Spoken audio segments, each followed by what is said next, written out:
Championship report later.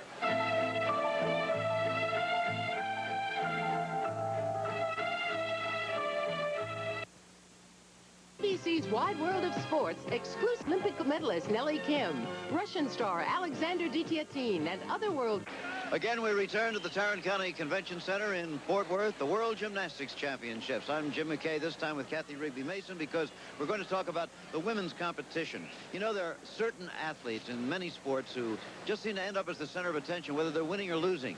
Olga Korbut was one, winning in 1972, losing in 1976. Nadia Comaneci certainly was the center of attention with her 7 magic marks of 10 in the Olympic Games in Montreal in 76. Well, once again this week, she's been the center of attention, but again, it's been a very different story. It began this week as a story of what looked like obvious victory. Well, she looked tremendous in practice. As a matter of fact, many thought that this would be her first all-around gold medal in the World Championships. She's lost about 15 pounds. Like I said, in practice, she looked terrific, and she had the support of her team behind her, all looking very good. It was a story that started earlier this week, on Tuesday night in the compulsories, and this was the Nadia we remembered from Montreal, the Nadia of old, slender, poised, talented.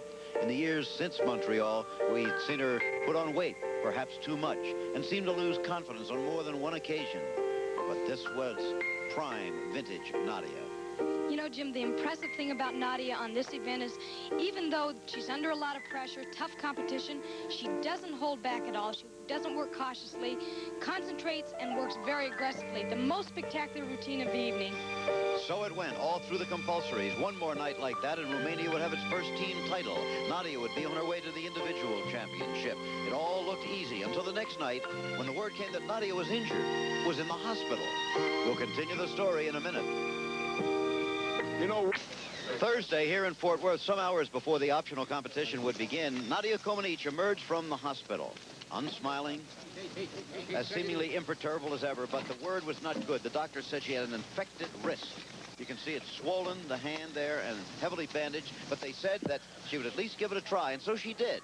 Her first event would be the uneven parallel bars.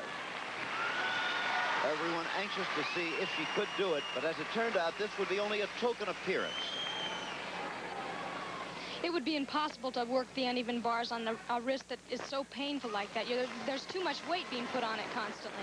Now, the reason she did that was to technically stay in the competition so she could go on to the next event, the balance beam, and try to help her team win the overall team title. She saw a mark here she had never seen before. She of the perfect tens got a mark of 0.00. But here, on the balance beam, her idea was to do an entire performance without using that wrist. And she almost does it with mostly back saltos, back flips, and aerials. Right there, solid as a rock. And you would think, with as much pain as she was in, that it would dull her senses, but it didn't, and she did a magnificent job. Now, the way the team championship works is there are 6 women on each team. Only 5 marks must be counted. As it turned out, if she had not performed here and performed well, Romania would not have won the team title because one of her teammates, a good one, Amelia Everly, had a terrible performance and got a mark way down in the 8s. It wouldn't have been good enough, but they didn't have to count it because of this performance. Just saw Ariel walk over into an aerial cartwheel, solid as a rock. This is the only pressure so far that she's had to put on her wrist, and it does hurt, I'm sure. There's another. Actually, she could put most of her weight on that right hand, and she didn't have to touch that left barely, just to keep her on balance. A new mark of a champion for Nadia Comaneci. Doing it when you hurt bad. Watch this. This must hurt a little. Double twist. Beautiful exercise. A beautiful exercise, and she had done it. Made the difference to her team. Romania would go on to win the team championship, to take it away from the Russians for the first time with that mark of 9.95. She did not perform again, dropped out of the other competition, but it was good enough. Nadia Comaneci. There was the hand. Look, it's terribly swollen. And everyone hoping it will continue to get better over the weekend here. Now, someone in the stands, a little girl, called out just about at this point, "We still love you, Nadia." And this was her reaction. Just that tiny little smile, but the biggest one you'll ever see from her. Now, the Americans had their best moments really in the vault, didn't they? This was Kathy Johnson. Yes, Kathy's made big improvement on this event in the past year with their layout Sukahara. Look at the height. Solid landing. And that got her a 9.85. Everybody was good on this. Look at Krista Canary.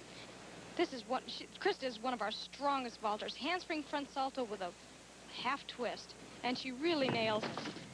She sure nailed it. The mark she would get, as you will see, was 9.9. But from here on, the Americans had their problems. They sagged and eventually finished only 6th. The Russians had their problems all the way through, despite fine performances by their leader, Nellie Kim. But on this event, even Nellie had a problem. She was secure throughout the competition this far, but the problem came on her double back. She didn't get quite enough rotation or height. And you'll see she touches her hands in the end to the floor. Right there. And that and things like it did it. The Russians had lost, and this was the award. The team in white, Romania, the winner. Watch Coach Bela Koroyi, like a boxer, acknowledge victory here. There he is. And all his little tykes. But what tough little tykes they are. Particularly this one. Another chapter had been written in the Nadia Comaneci story. She would not win her world championship, but her country did. This was the moment for Americans in the team championship, however. Remember, it came in the men's competition. The Russians had dethroned the Japanese, yes, and the Japanese were second. But who was third? The young men from the United States of America. And there they were, bronze medalists, the first team medal ever for the United States in world gymnastics competition. 5 total points. Last night, there was more good news. Members of the team that had finished third and won the bronze medals, 3 of them finished in the top 10 in the men's individual all-around.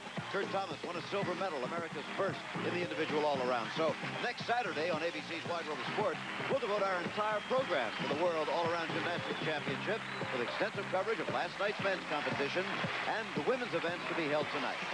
Travel arrangements made through and a promotional fee paid by United Airlines. More people fly United to Hawaii than any other airline.